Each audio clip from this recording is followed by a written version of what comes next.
अस्सलाम वालेकुम जी। उम्मीद है सारे दोस्त ठीक होणगे, सेहत भी ठीक होएगी।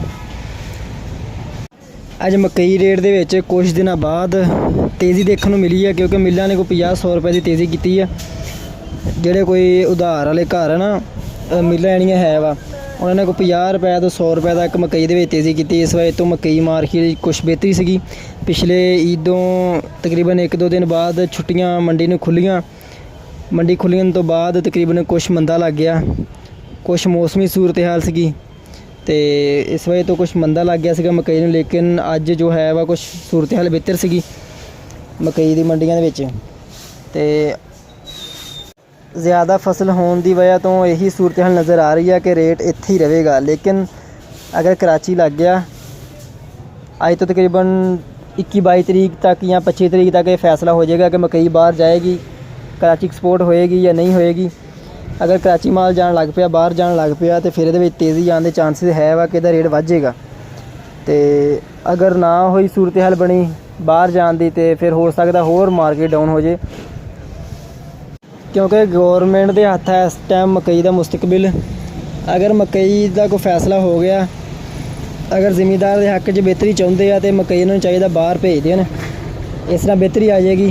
क्योंकि जिस तरह हम खादा के रेट वाधे पे आ तो उधर मकई का फसल का रेट घटता पाया वा, इस तरह फिर जिमीदार नुकसान आ। अगर गंदम मार्केट की गल करिए तो गंदम मार्केट इस टाइम तेज़ी की तरफ गामजन आ। आए दिन को 50-100 रुपए तेज़ी आ रही है। उसकी वजह को सिंध ने भी ज़िला बंदी खोली हुई है, तो आमदोरफ्त जी आन जान एक ज़िले दूसरे ज़िले के गंदम जा रही है। इस वजह तो कोई तेज़ी बनी हुई है, तो आने वाले दिनों के मज़ीद तेज़ी के इम्कान आ कि गंदम मज़ीद बेहतर हो जाएगी। जिन्नी देर पास को कणक लेंदा रहा वा उन देर तक गौरमेंट तकरीबन अलर्ट रही है। इस वजह तो तकरीबन रेट बेहतर ही रहे, 3900 रुपये तक या 4000 रुपये तक गंदम का रेट सीगा।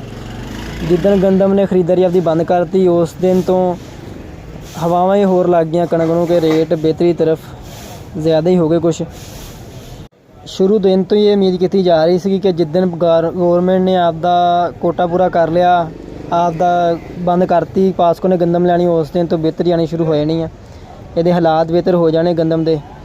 तो इसलिए इस तरह ही होया जिस तरह सोचा जा रहा था कि पासको जिस दिन तो गंदम आपकी बंद करेगी उस तरह ही रेट बढ़ गए, फौरन रेट बढ़ गए। जिस दिन गौरमेंट ने आपकी गंदम पासको बंद की है उस दिन तो तकरीबन 200 रुपये का उस दिन पै गया सी ना। उस तो बाद आस्ता आस्ता 150 करके हम तकरीबन 4500 रुपये रेट है वा।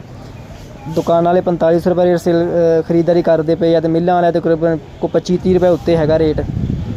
इस तरह अगर गौरमेंट ने ना एक्शन लिया कोई तो रेट ये बढ़ जाएंगे मजीद। अस्सलाम वालेकुम जी। उम्मीद है सारे दोस्त ठीक होंगे, सेहत भी ठीक हो।